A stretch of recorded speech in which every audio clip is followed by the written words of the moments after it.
내가 주인 삼은 모든 건 내려놓고 내 주 되신 주 앞에 나가 내가 사랑했던 모든 건 내려놓고 주님만 사랑해. 내가 주인 삼은 모든 건 내려놓고 내 주 되신 주 앞에 나가 내가 사랑했던 모든 건 내려놓고 주님만 사랑해.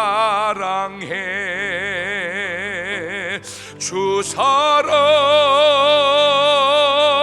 거친 풍랑에도 깊은 바다처럼 나를 잠잠케 해. 주 사랑 내 영혼의 반석 그 사랑 위에 서리. 하나님의 말씀 요한복음 9장 35절에서 41절에 있는 말씀.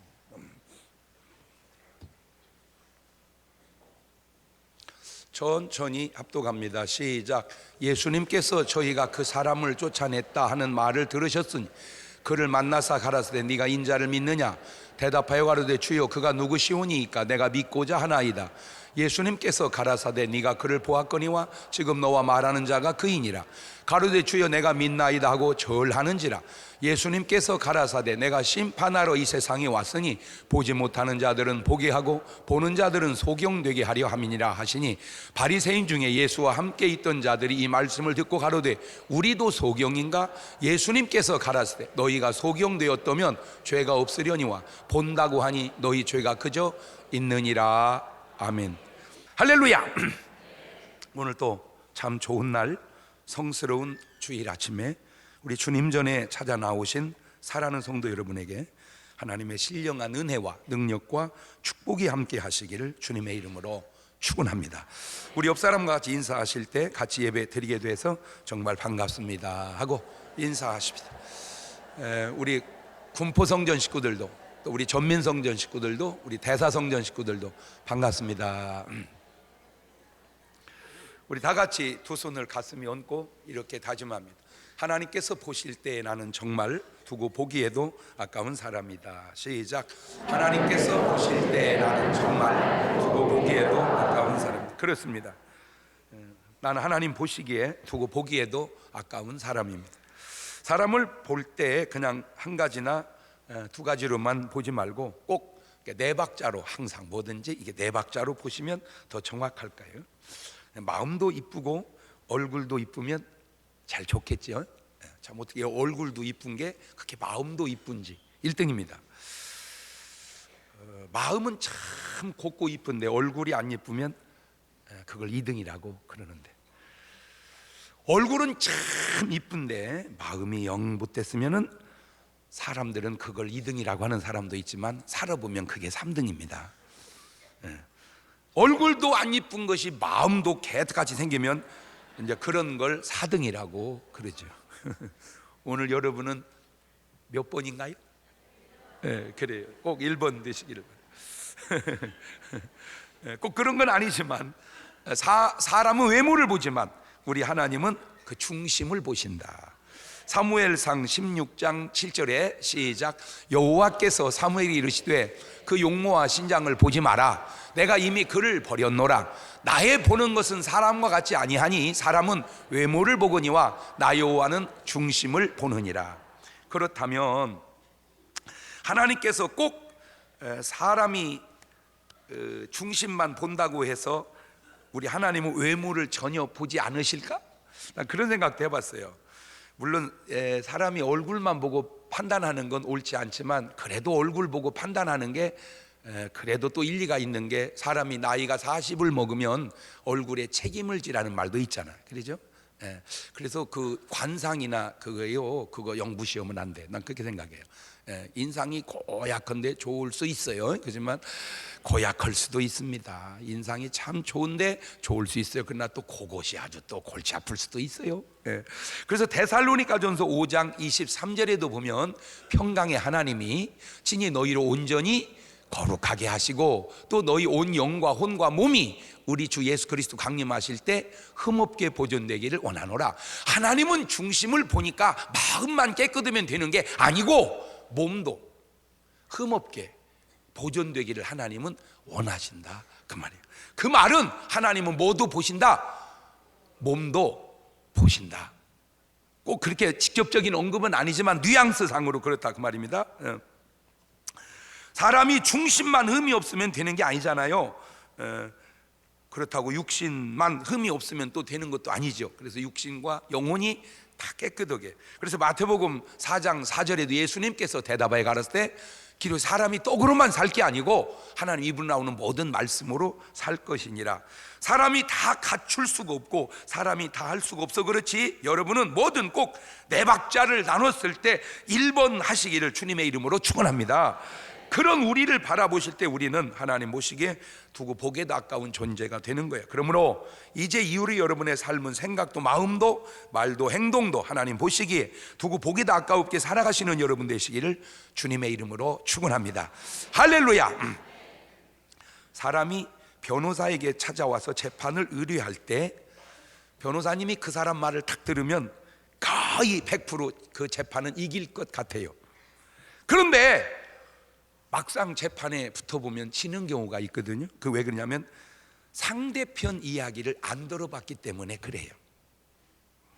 상대편 이야기를 다 들어보면 꼭 이게 이길 수 있는 것만도 아니겠다 그런 생각이 들어요. 이것을 양면이라고 그럽니다. 양면. 제가 하는 요즘에 아주 인기 있는 프로 중에 동치미라고 있어요. 동치미.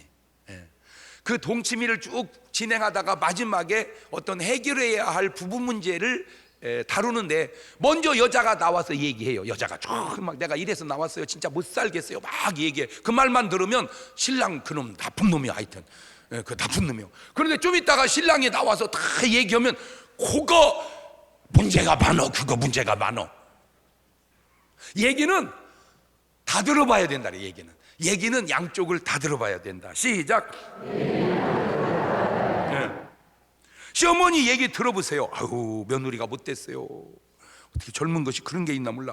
아이고 싸가지가 없어요. 싸가지가 없어요. 그래서 그런 줄 알았어. 저거는 못된 것이다. 싸가지가 없다. 그런데 어느 날 그 며느리 얘기 다 들어보니까 더 이상 할 말이 없어요. 그 시어머니 빨리 하늘나라 가셔야 돼.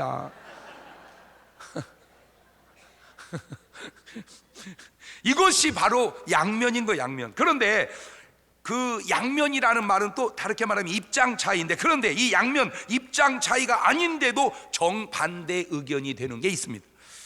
같은 말인데 반대의 뜻. 진리인 것 같은데 진리가 아니고, 진리가 아닌 것 같은데 진리인 것, 이것을 거스를 역, 말씀설, 그래서 역설이라고 합니다. 역설. 똑같은 말인데 어떻게 뉘앙스가 이렇게 반대적으로 나타날 수가 있을까? 어떤 주의나 주장에 반대되는 이론이나 말, 일반적으로는 모순을 이야기하지만 특정한 경우에 논리적 모순을 일으키는 논증, 모순을 일으키기는 하지만 그 속에 중요한 진리가 함축되어 있는 것들, 이런 의미가 바로 이 역설이라는 말인데, 예를 들어서 소리 없는 아우성이라. 아니 소리가 없는데 무슨 아우성이요? 있어요. 소리는 없지만 큰 아우성이 있어요. 또 이런 시 있죠. 님은 갔지만 그러나 나는 님을 보내지 않았습니다. 갔어. 근데 나는 보내지 않았다는 거예요. 여러분 어느 말이 맞는지 한번 손들어 봐요. 세상에 비밀이 어디 있어? 다 알게 되어 있는 거야. 맞아요, 틀려요? 맞아요. 세상에 비밀이 어디 있습니까? 다 알게 되죠.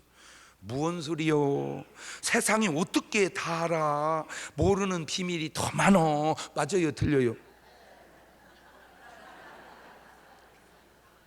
아니 무슨 얘기하는 거요? 지금 아까 말하고 이번 말은 정반대라니까. 자, 그러면 이제 한번 손을 들어봐봐요. 이제 둘 중에 한 번을. 세상에 비밀이 어딨어, 다 알게 돼 있다. 혼내리시고, 무떻게 다 알아? 세상에 비밀이 더 많은 거요.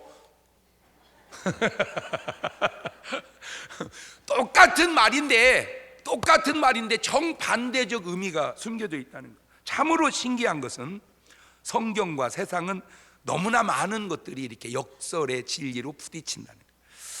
내가 평생 옳다고 생각하고 살아온 것들이 다 그럴 수 있고, 내가 평생 그러다고 생각하고 살아온 것들이 다 옳을 수도 있으며, 내가 될 수 있다고 믿어왔던 것들이 하나도 된 게 없고, 내가 안 된다고 믿어왔던 것들이 다 될 수도 있으며, 나는 내가 나를 제일 잘 안다고 생각했는데 진짜 내가 나를 모를 수도 있고, 나는 내가 잘 모른다고 생각하고 살아왔는데 내가 나를 제일 잘할 수도 있고, 자식들은 그 녀석이 가장 효자인 줄 알았는데 그놈이 제일 싸가지 없는 놈이었고, 그 녀석은 정말 불효자식인 줄 알았는데 그놈이 가장 효자일 수도 있으니, 도대체 어떻게 살아야 된다는 말이고, 도대체 어떻게 판단해야 된다는 말이고, 도대체 이 역설의 진리란 과연 무엇을 의미하는 건가? 첫째, 역설의 진리, 높아지려면 낮아지고 낮아지려면 높아지라는 거예요. 그게 성경이 말하는 역설의 진리입니다. 마가복음 10장 43절 이하를 보세요. 시작. 너희 중에는 그렇지 아니하니 너희 중에 누구든지 크고자 하는 자는 너희를 섬기는 자가 되고, 너희 중에 누구든지 으뜸이 되고자 하는 자는 모든 사람이 종이 되어야 하리라. 인자에 온 것은 섬김을 받으려 함이 아니라 도리어 섬기려 하고 자기 목숨을 많은 사람의 대속물로 주려 함이니라. 언뜻 들으면 틀린 말 같지만 곰곰이 되씹어 보면 참 맞는 말입니다. 섬김의 대명사가 우리 예수님인데, 예수님처럼 높은 분이 어디 있어요? 하나님이시잖아. 하나님, 인간의 몸을 쓰고 오신 하나님. 그 하나님이 인간의 몸을 쓰고 오셔서 종도 머슴도 그렇게 낮아질 수 없이 그렇게 낮아지셔서 우리의 병을 짊어지시고, 우리의 죄를 짊어지시고, 우리의 가난을 짊어지시고, 그리고 우리를 십자가에 죽으셨어요. 정말 바보같이. 그리고 주님이 가십니다. 그랬더니 모든 무릎을 예수님 이름 앞에 다 꿇어서 그가 높든 낮든 있든 없든 다 예수님을 주여라고 고백하잖아. 할렐루야. 만약에 주님이 이 땅에 오셔서 내가 하늘의 하나님이다, 이런 걸 지금 나보고 먹으라고 해놨느냐, 똑바로 못 차리겠느냐, 헤롯도 이보다는 잘 먹는다, 내가 헤롯보다 못하다는 말이냐, 예루살렘 입성하는데 내보고 지금 이걸 타고 가라는 말이냐, 배너에 나오는 100말 4마리를 끌고 오거라, 이걸 나보고 입으라고 했단 말이냐. 계속 주님이 3년 동안 그러시다 가시면서 내가 갔다가 다시 오마 그러면 제자들이 뭐라고 그럴까? 그냥 가 계세요, 우리가 알아서 갈 테니까. 주님 그냥 오시지 말고 가 계셔, 우리가 하늘나라 알아서 갈 테니까. 누가복음 18장 14절은 이렇게 말합니다. 내가 너희에게 이르노니 이 사람이 저보다 의롭다 하심을 받고 집에 내려갔느니라. 무릇 자기를 높이는 자는 낮아지고 자기를 낮추는 자는 높아지리라 하시니라.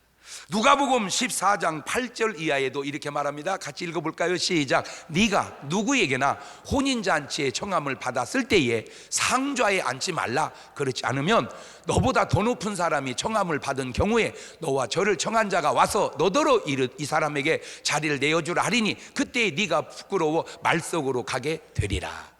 청함을 받았을 때 차라리 가서 말석에 앉으라. 그러면 너를 청한 자가 와서 너더러 벗이어 올라 앉으라 하리니 그때 함께 앉은 모든 사람 앞에 영광이 있으리라. 할렐루야. 저는 참 감사한 게 참 많이 부족하지만 저걸 어려서 내가 읽었단 말입니다. 저 구절을 내가 어려서 읽었어요. 그래서 이제 이렇게 집회 같은 데 가보면 내가 설교해야 할 자리가 있고 설교를 안 하고 이렇게 앉아서 은혜 받아야 될 자리가 있어요. 그러면 저는 그냥 맨 앞에 가서 거의 맨 앞에 가서 이렇게 앉아서 그냥 은혜를 받습니다. 그 사람이 목사건 그 사람이 집사건. 우리가 바람 집회를 하다 보면 목회자 세미나, 교인 세미나가 있어요. 그거 아침부터 저녁 꼬박 온종일 하루 종일 합니다. 근데 이제 저는 강사는 내가 한 타임이고 나머지는 앉아서 그걸 다 제가 나름 받았습니다.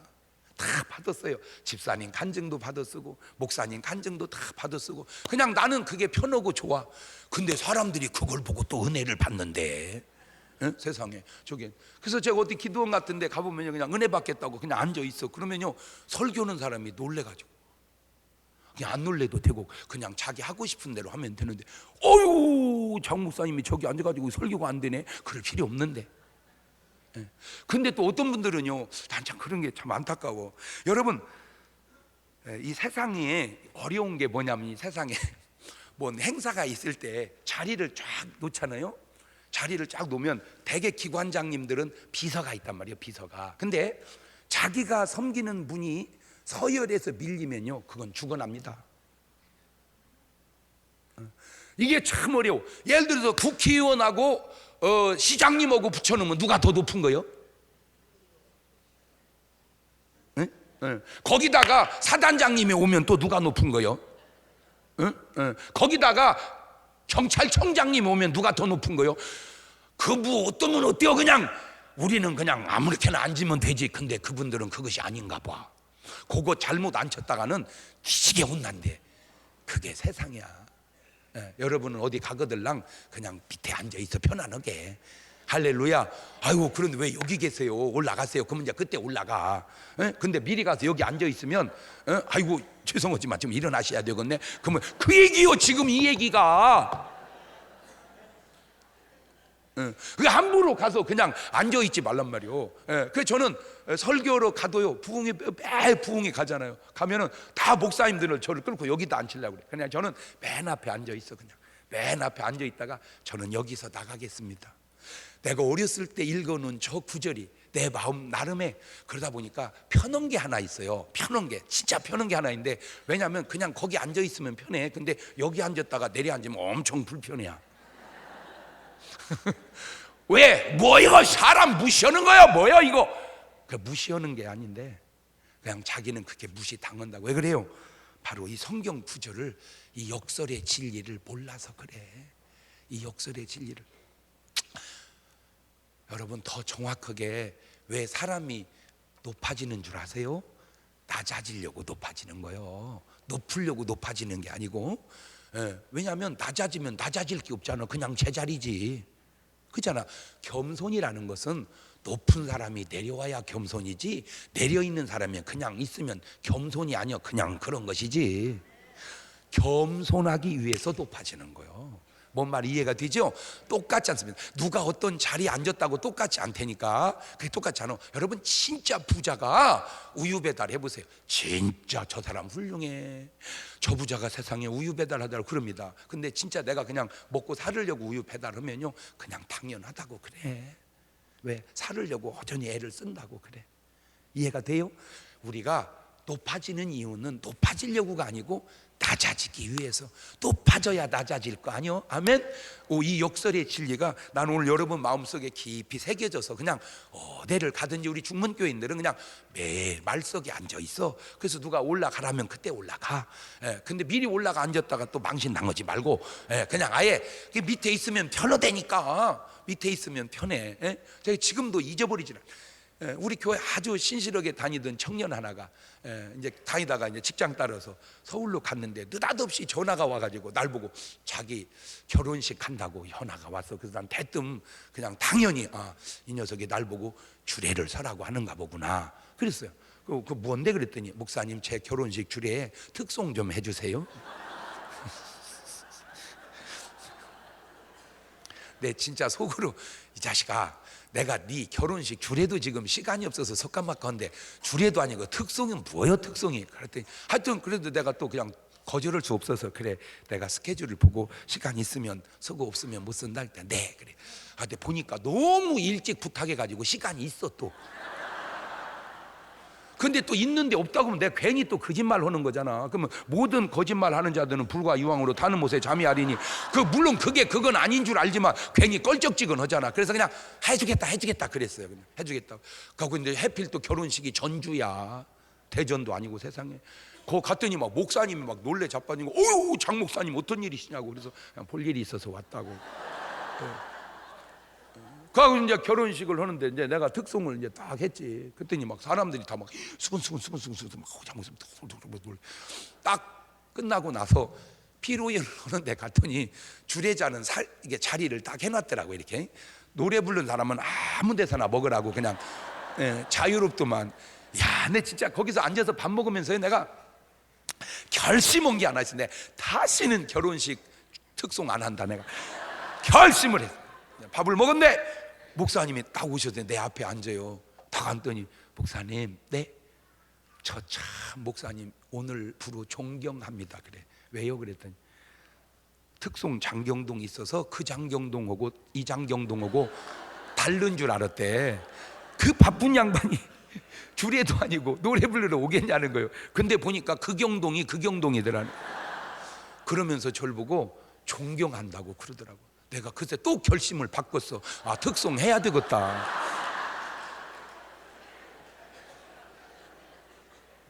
그때 기분 나쁘면 이미 본인은 높아져 있는 거예요. 그때 그것이 자연스러우면 그게 낮아져 있는 겁니다. 여러분, 신앙생활 하면서 기분 나쁘지 마세요. 기분 나쁘다는 말은 벌써 내가 높아졌다 그 말입니다.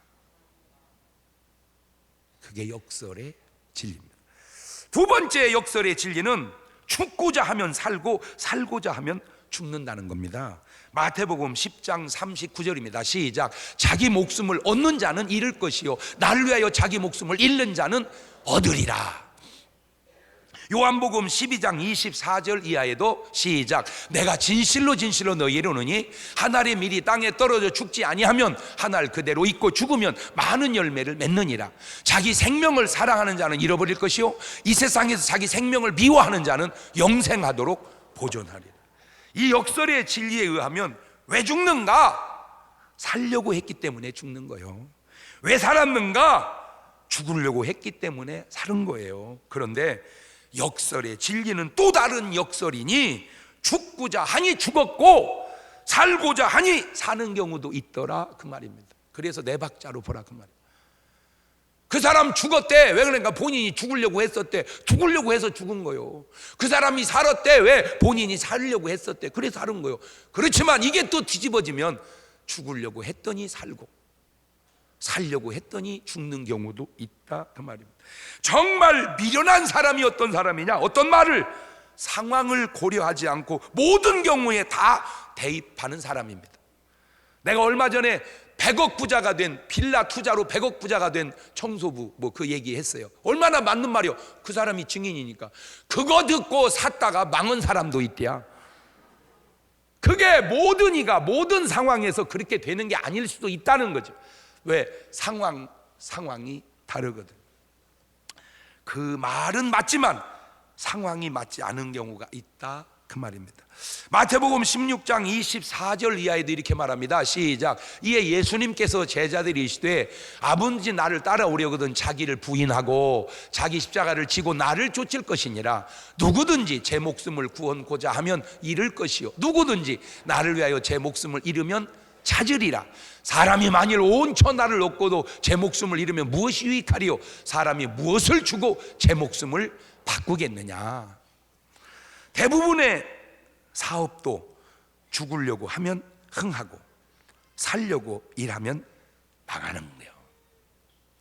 사업 하나를 하든 뭘 하나를 하든 생명 걸고 해대는 사람들이 그 일을 결국 이뤄내더라 그 말입니다. 죽으려고 하면 오히려 살고 살려고 하면 오히려 죽는다. 시작.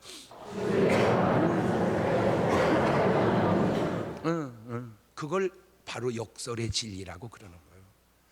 여러분이 뭔가 하려면 꼭 그것이 그럴 가치가 있는 일이라면 때로 생명을 걸고 그 일을 이뤄내시기를 바래요. 그런다고 죽는 게 아니라니까. 오히려 된다니까. 그게 오히려 되는 거예요. 세 번째 역설의 진리는 자유라 하니 종이요, 종이라 하니 자유롭다는 거요. 요한복음 8장 31절 이하를 천천히 읽어봅니다. 시작. 그러므로 예수님께서 자기를 믿은 유대인들에게 이르시되 너희가 내 말에 거하면 참 내 제자가 되고 진리를 알지니 진리가 너희를 자유케 하리라. 저희가 대답하되 우리가 아브라함의 자손이라 남의 종된 적이 없거늘 어찌하여 우리가 자유케 되리라 하느냐. 예수님께서 대답하되 진실로 진실로 너희 이르노니 죄를 범하는 자마다 죄의 종이라. 종은 영원히 집에 거하지 못하되 아들은 영원히 거하나니 그러므로 아들이 너희를 자유케 하면 너희가 참으로 자유하리라. 참으로 안타까운 것이 사람이 종인지 자유로운 자인지를 모르고 종이면 누구의 종인지도 모르고 산다는 거예요. 여러분, 예수 믿으면 정말 내가 세상에서 살다가 예수 믿으면 좋은 것이 한두 가지가 아닌데 그 중에 진짜 좋은 거 하나가 뭔지 아세요? 자유입니다. 뭐예요? 자유. 여러분이 신앙생활 하는데 벌써 자유를 구속당하면 그거는 지금 뭔가 잘못돼 가고 있는 거예요. 여러분, 주님이 우리에게 준 가장 중요한 정신 가운데 하나가 뭐냐? 뭐라고요? 자유야. 자유. 이 자유를 알아야 돼요. 여러분 보세요. 세상 사람들이 어려운 게 뭔지, 이사도 마음대로 못 가. 이사 가려면 물어봐요. 가만히 있어라. 이날은 안 되고 이날은 요날 뭐 없는 날. 그게 예수 믿는 사람에게 뭔 상관이야. 그냥 아무 때나 가. 편리한 대로. 할렐루야. 못을 하나 박는 것도 많이 있어라. 이날 박으면 너 손톱 빠진다. 이날 박으면 그냥 박어. 그냥 빼. 뭔 상관이요. 뭐 날 정하는 게 뭔 상관. 주님이 우리에게 준 게 뭐예요? 그냥 자유. 여러분이 사실 이 예배에 온 것도 뭐예요? 이거 자유. 자유. 알았어요. 목사님 다음 주부터 안 와요. 자유요. 그걸 방종이라고 그러는 거고, 그거는 타락이고. 이게 뭔 말을 좀 제대로 해석을 해야지. 근데 그 해석이 제대로 되는 게 성령의 역사고, 그 해석이 이상하게 되는 것이 그것이 마귀의 역사요. 그러면 너 귀퉁배기 팍 때려놓고 자유다 이 자식아. 자유냐? 폭행이다 이놈아. 폭행. 차를 갖다가 큰 도로 한중간에 세워놓고 자유야. 자유. 예수 믿으면 자유야. 집어넣어야 돼야. 그게 자유라는 게 뭔지를 지금 잘 몰라서 그래. 자유라는 게 무조건 내가 하고 싶은 대로 하면 자유가 아니요. 그 자유가 규율 속에서, 말씀 안에서, 할렐루야, 진리 안에서. 아멘. 그런데 사람들은 지금 다 자기가 자유인 줄 알지만 자유가 아니에요. 왜? 악한 놈한테 매여서 종처럼 지금 마귀가 끄는 대로 끌려 살고, 그걸 모르는 거야. 사람들이 그걸 모르는 거야. 그거는 그 안에 있으면 몰라. 나와봐야 알아. 나와봐야. 이단에 빠져 있으면 이단이 뭐가 잘못된 줄을 몰라. 나와봐야 내가 뭐가 잘못됐구나. 그걸 아는 거야. 그 안에서는 그 사고로만 생각하고 그 눈으로만 보니까 크게 옳은 것 같아. 나와보면 내가 잘못됐었구나. 그걸 안단 말이야. 베드로후서 2장 19절도 보세요. 저희에게 자유를 준다 하여도 자기는 멸망의 종들이니 누구든지 진자는 이긴 자의 종이 됨이니라. 무슨 말입니까? 우리가 죄를 짐으로 마귀에게 져서 마귀의 종이 된 거요. 예수 그리스도의 말씀에 순종함으로 우리가 의의 종이 되어 자유의, 주님 안에서 자유를 누리게 되는 거예요. 여러분, 여러분, 북한에 자유가 없다 하는 것은 그거는 정치적인 자유가 없다 하는 말이고, 사람에게 자유가 없다는 것은 마귀에게 매여 있다 그 말입니다. 그러니까 세상 사는 사람들은 막 자유롭지만 자유로운 게 아니에요. 그거는요, 마귀의 올무 속에서 그 테두리 안에 사는 거예요. 거기서 그리스도를 통해서 빠져나와야 참된 자유가 뭔지를 그때 아는 거예요.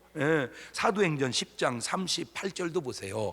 시작. 하나님이 나사렛 예수님에게 성령과 능력을 기름 붓듯 하셨음에 저가 두루 다니시며 착한 일을 행하시고 마귀에게 눌린 모든 자를 고치소니 이는 하나님이 함께. 그러니까 마귀에게 세상 사람은 지금 눌려 살고 본인이 몰라서 그러지. 그래서 누가복음 4장 18절에 예수님이 뭐라고 그래요? 시작. 주의 성령이 내게 임하셨으니 이는 가난한 자에게 복음을 전하게 하시려고 내게 기름을 부으시고 나를 보내사 포로된 자에게 자유를, 눈먼 자에게 다시 보게 함을 전파하며 눌린 자를 자유케 하고 주의 은혜를 전파하게 하려 하심이라 하였더라. 나는 여러분이 정말 오늘 저 자유를 여러분이 막 느끼고 만끽하고 가시기를 바래요. 막 정말로 내가 느껴야 돼. 진짜 내가 자유롭다. 근데 지금 그 자유가 사실은 사람들이 그 자유를 모르고 산다니까. 오죽하면 정치적 자유도 나에게 자유를 달라, 그렇지 않으면 죽음을 달라. 왜 그런 것도 중요한 자유지만 지금 우리가 추구하는 자유는 지금 그런 육신적 자유뿐만이 아니고 무슨 자유까지? 영적인 자유까지. 영적인 자유까지. 내가 지금까지는 마귀가 끄는 대로, 마귀의 정욕대로 살았지만 그걸 끊어버리고 이제는 주님이 내게 주는 자유 속에서. 그런데 이거 아셔야 될 건요, 잘 들으세요. 아셔야 될 거는 귀신에게 매여 사는 사람은 억압을 해요. 성령에게 매여 사는 사람은 성령이 억압을 하는 게 아니라 뭐를 준다고? 자유를. 예를 들어서 여기 오늘 여러분이 교회 나온 게 그냥 여러분이 성령의 감동에 순종하고 나왔지, 너 오늘 교회 안 가면 내가 골통 깨버린다 이 자식아, 이래서 나온 사람이 누가 있냐 이 말이요. 그냥 주님은 오되 어떻게 와라, 자유로움 속에서 네가 믿음을 가지고 오라 그 말이요. 그게 자유요, 자유. 이 자유를 구속하는 것은 어떤 명분이든 사실은 그거는 주님의 방법과 스타일은 아닙니다. 근데 똑같은 말이 어떤 사람에게는 자유가 되고 어떤 사람이 구속이 되는 것, 그게 바로 믿음의 차이야.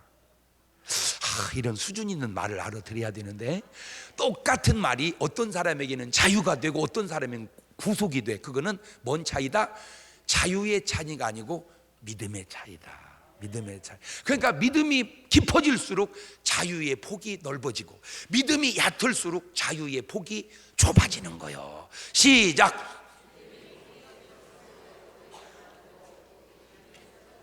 예를 들어서 믿음이 있는 사람은 전도합시다 그러면 아멘, 자유롭게 전도해요. 믿음이 없는 사람은 전도합시다. 나 교회 옮기든지 해야지 말이야, 나 이거 힘들어서 못 다니겠어. 그게 벌써 나에게 구속이 되고 있다 그 말이야. 내가 뭐가 부족함으로? 믿음이 부족함으로. 믿음이 부족함으로. 그러니까 그 말은 자유롭지만 그게 근데 주님은 아무리 옳은 일이라도 내가 구속당하는 것을 원치 않는다니까. 탕자가 아버지 집을 떠날 때 그건 자유지만 그건 타락이지. 그 타락을 자유롭게 원할 때 주님이 못 간다 이러지 않잖아요. 그게 자유란 말이에요. 그러니까 여러분, 자유를 잘 써야 돼. 타락도 내 자유고 회개하고 돌아오는 것도 내 자유니 자유를 잘 써야 된다. 시작. 그럼 자유를 잘 써야지. 자유를 방종으로 쓰면, 자유를 타락으로 쓰면 안 되는 거예요. 공부는 학생이 엄마가 공부하거라. 알았어요 어머니. 그러면 참 좋은. 엄마가 해. 엄마가 목사님 설교 안 돼. 나 자유요. 나 자유요. 그래요, 자유요. 이 자식아. 그런데 그런 자유를 네가 지금 잘못 남용하는 거요. 너에게 있어서 자유는 공부가 자유로워야 돼. 아빠는 출근이 자유로워야 되고 엄마는 살림이 자유로워야 되는데 이게 잘못되면 아이고 이 살림 좀 누가 해줬으면 좋겠다. 그러면 누가 하라고? 그러면 너는 뭐 할래? 목사가 예를 들어서 이놈의 주일이 왜 이렇게 빨리 돌아오는 거야, 누가 설교 좀 해줬으면 좋겠네. 그러면 너는 뭐 하려고? 여러분, 자기가 해야 할 의무를 자유로움 속에서 누릴 수 있을 때 그게 성숙이라니까. 그게 뭔 말인지 알지? 네 번째, 본다 하니 못 보는 거요, 보지 못한다 하니 그가 바로 본다는 거지요. 요한복음 9장 39절 오늘 본문입니다. 시작. 예수님께서 가라사대 내가 심판하러 이 세상에 왔으니 보지 못하는 자들은 보게 하고 보는 자들은 소경되게 하려 함이라 하시니, 바리새인 중에 예수와 함께 있던 자들이 이 말씀을 듣고 가로되 우리도 소경인가? 예수께서 가라사대 너희가 소경되었다면 죄가 없으려니와 본다고 하니 너희 죄가 그저 있느니라. 맹인도 두 가지가 있습니다. 육신의 맹인과 영적인 맹인이 있습니다. 그 말은 사람에게는 눈이 두 개가 있다는 말입니다. 육신의 육안과 영혼의 영안입니다. 보면 보는 줄 알고 못 보면 못 보는 줄 알지만 보면서 못 보는 자가 있고 보지 못하지만 보는 자가 있음이 바로 역설의 진리라는 거요. 계시록 3장 18절 보세요. 내가 너를 권하노니 내게서 불로 연단한 금을 사서 부유하게 하고 흰옷을 사서 입어 벌거벗은 수치를 보이지 않게 하고 뭘? 안약을 사서 눈에 발라 뭐 해라? 보게 하라. 다시 말하면 네가 눈은 떴지만 보지 못하고 있다 그 말이에요. 제가 아는 시각장애인 목사님 가운데 안요한 목사님이라는 분이 계셨어요. 아주 그 아버님이 목사님이신가 그런데 그 아버님은 그 주의 일을 하고 예수 잘 믿기를 원하는데 그것도 마음대로 안 되는지 그렇게 부모님 속을 썩이다가 아주 공부도 잘하고 아마 선생님인가 하다가 실명하게 되죠. 자살을 해보려고 합니다. 그렇죠. 멀쩡 보다가 못 보니 얼마나 답답하겠어요. 죽으려다가 그다음 그것도 미수로 그치고 그때 하나님의 음성을 듣고 목사님이 되신 분입니다. 오래전 얘기인데 아마 지금도 아마 말씀 전하고 계실 거예요. 근데 이분은 시력은 잃었어요. 육안은 잃었습니다. 그런데 놀라운 건 영안이 열렸습니다. 간증하시다가 가끔 우스갯소리를 말합니다. 이 눈뜬 맹인들아 눈뜬 맹인, 눈뜬 맹인. 오늘 눈뜬 맹인이 세상에 얼마나 많냐 그 말이에요. 이 눈뜬 맹인이 들려오는 귀머거리가 얼마나 많아요. 들려는 오는데 귀가 무겁고 눈은 보이는데 보지 못하는. 나는 오늘 여러분 육신의 눈도 열어 보지만 영적인 눈도 열어 볼 수 있기를 바라고 마음의 심 안도 열려서 살아서 영과 혼과 몸이 흠없게 보존되듯 육신의 눈과 마음의 눈과 영적인 눈이 다 열려서 보고 사는 여러분 되시기를 바라요. 다섯 번째, 부유한 것 같으나 가난한 자요 가난한 것 같으나 부유한 자가 바로 역설의 진리입니다. 잠언 13장 7절입니다. 시작. 스스로 부한 채 하여도 아무것도 없는 자가 있고 스스로 가난한 채 하여도 재물이 많은 자가 있느니라. 과연 누가 진짜 부자인가? 세상 말로도 알부자라는 말이 있어. 뭔 부자? 알부자. 부자인 것 같은데 실상은 거지가 있고 가난한 것 같은데 실상은 아주 부자가 있으니 그런 사람을 알부자라고 그럽니다. 전혀 부자 같지 않은데 부자, 알부자. 계시록 3장 17절에도 이렇게 말하네요. 네가 말하기를 나는 부자라 부유하여 부족한 것이 없다 하나 내 곤고한 것과 가련한 것과 가난한 것과 눈먼 것과 벌거벗은 것을 알지 못하는도다. 오늘 여러분은 어떻습니까? 나는 꼭 부탁드립니다. 참 제가 또 느끼는 겁니다. 제가 일찍 어려서부터 성경을 봤다는 것이 많이 부족하지만 그래도 성경에 요만큼이라도 가깝게 살 수 있는 것은 저는 삶 스타일이 떠벌리는 부자 스타일, 떠벌리는 뭔 왕자 스타일보다 나는 거지 왕자가 훨씬 마음에 들어. 그러니까 날 보고 왕자를 하라면 나는 거지 왕자 해. 폼나는 왕자 안 하고 그냥 하이씨 거진 줄 알았는데 왕자네. 그게 나는 좀 적성에 맞아. 물론 왕자 같은 왕자가 제일 좋겠지. 그런데 문제는 왕자도 아닌 것이 왕자같이 하고 사니까 문제는. 나 왕자인 줄 알았어. 보니까 아무것도 아니요. 나 거지인 줄 알았어. 왕자요. 그 둘 중에 하나를 고르라면 나는 거지 왕자가 좋다 그 말이야. 가난한 줄 알았더니 부자인 사람, 무식한 줄 알았더니 유식한 사람, 없는 줄 알았더니 있는 사람, 못 배운 줄 알았더니 배움이 꽉 찬 사람 좋지 않아? 무지하게 부자인 줄 알았더니 들여다봤더니 빚이 3배는 더 된대야.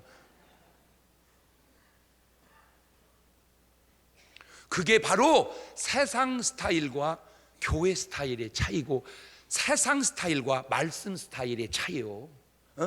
강남 스타일만 중요한 게 아니라 성경 스타일도 중요한 거예요. 당신은 성경 스타일. 성경 스타일이 뭐요? 없는 자 같으나 있는 자요, 죽은 자 같으나 산 자요. 할렐루야. 여러분 편어되니까 편해. 여러분 생각해 보세요. 없는데 있는 채우고 살기가 뒤가 얼마나 힘듭니까? 에?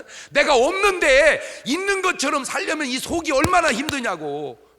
여러분 있는데 없는 것처럼 살면요 좀 창피는 하지만요 속은 든든해요. 내가 얘기하잖아. 허름한 옷 입고 돈만 한 1,000만 원 현찰 넣고 다녀봐. 먹고 싶은 것도 없어. 그냥 확 사 먹어버리면 돼. 사고 싶은 것도 없어. 확 사버리면 돼. 그러나 돈 없이 나가봐. 붕어빵도 먹고 싶고 부침개도 먹고 싶고 골라 그것도 사고 싶고. 이게 없다는 증거요. 이 속이 허하니까 그런 거요. 이 속이 꽉 차면 그거 제가 요새 들고 다니는 손가방이 있는데요. 그게 스타일이 꼭 샤넬하고 똑같아. 이게 보니까. 그러니까 사람들은 샤넬이네. 그냥 골프 가방인데 25,000원짜리요. 근데요 너무 편하고 좋아. 왜? 잊어버려도 돼. 그게 진짜로 내가 몇십만 원 주고 샀다고 해보세요. 얼마나 그 불편하겠습니까? 그 가방 잘 있지? 예, 가방 잘 있지? 이렇게. 여러분 그거 하셔야 돼요. 그렇다고 해서 뭐 비싼 거 쓰지 말라는 말이 아니요. 돈 있으면 써야지. 있는데 써야지. 다만 돈도 없는데 허영에 들떠서 그렇게 살고 그 삶의 뒤안길에 헐떡거리는 삶이 안타까워서 그래. 그런 걸 세상 말로 철학의 빈곤이라고 그러고, 성경적 용어로 역설의 진리에 딱 걸린 사람이라 그 말이에요. 부자와 나사로를 보세요. 누가 진짜 부하고 누가 진짜 가난한 사람이었는지를. 6번째, 미련한 것 같으나 지혜로운 자가 있고 지혜로운 자 같으나 미련한 자가 있습니다. 고린도전서 3장 18절 이하입니다. 시작. 아무도 자기를 속이지 말라. 너희 중에 누구든 이 세상에서 지혜 있는 줄로 생각하거든 미련한 자가 되어라. 그리하여야 지혜로운 자가 되리라. 이 세상 지혜는 하나님께 미련한 것이니 기록된 바 지혜 있는 자들로 하여금 자기 괴율에 빠지게 하시는 이라 하였고, 또 주께서 지혜 있는 자들의 생각을 헛것으로 아신다 하셨느니라. 꾀도 약은 꾀라는 말이 있죠. 꾀는 꾀인데 잘못된 꾀입니다. 귀신도 나름 지혜가 있다고 한번 해볼까요? 마태복음 10장 16절에 이런 말이 있죠. 시작. 보라 내가 너희를 보냄이 양을 이리 가운데 보낸 것 같도다. 그러므로 너희는 뱀같이 지혜롭고 비둘기같이 순결하라. 그러니까 뱀도 뭐가 있어? 지혜가 있다니까. 그러나 그 뱀의 지혜가 진짜 지혜일까? 이것이 바로 약은 꾀입니다. 가룟 유다가 바로 그 사탄이 주는 약은 꾀로 인생을 망친 사람 아니냐 그 말이요. 요한복음 13장 2절에 마귀가 벌써 시몬의 아들 가룟 유다의 마음 예수를 팔려는 약은 꾀를 넣었더니 그 약은 꾀대로 살고 어떻게 됐어요? 마태복음 7장 3절에 때에 예수를 판 유다가 그의 정죄됨을 보고 스스로 뉘우쳐 그 은 30을 대제사장들과 장로들이 도로 갖다 주며 가로되 내가 무죄한 피를 팔고 죄를 범하였도다니 저희가 가로되 그것이 우리에게 무슨 상관이 있느냐 네가 당하라 하거늘 유다가 은을 성소에 던져놓고 물러가서 스스로 목매어 죽은지라. 저게 약은 꾀의 결과다. 생각해 보세요. 오늘 여러분의 삶에 뭔가 잘못된 것이 있거든 혹시 약은 꾀의 결과가 아닌지 돌아보시기를 바랍니다. 하나님 앞에서는 미련하고 사람 앞에서는 지혜로워야 되는데 혹시 사람 앞에서는 미련하고 하나님 앞에서는 온통 지혜로운 것은 아닌지. 7번째, 마지막으로 보이는 것이 믿을 것이 아니고 보이지 않는 것이 바로 믿을 거라는 겁니다. 히브리서 11장 3절입니다. 시작. 믿음으로 모든 세계가 하나님의 말씀으로 지어진 줄을 우리가 아나니 보이는 것은 나타난 것으로 말미암아 된 것이 아니니라. 사람들은 하나님이 보이면 믿겠다고들 하는 사람이 있어요. 하나님이 있으면 좀 나와봐요. 내가 보면 믿을게. 그런데 하나님이 보이면 그것은 이미 하나님이 아닙니다. 왜냐하면 보이면 유한한 존재이기 때문입니다.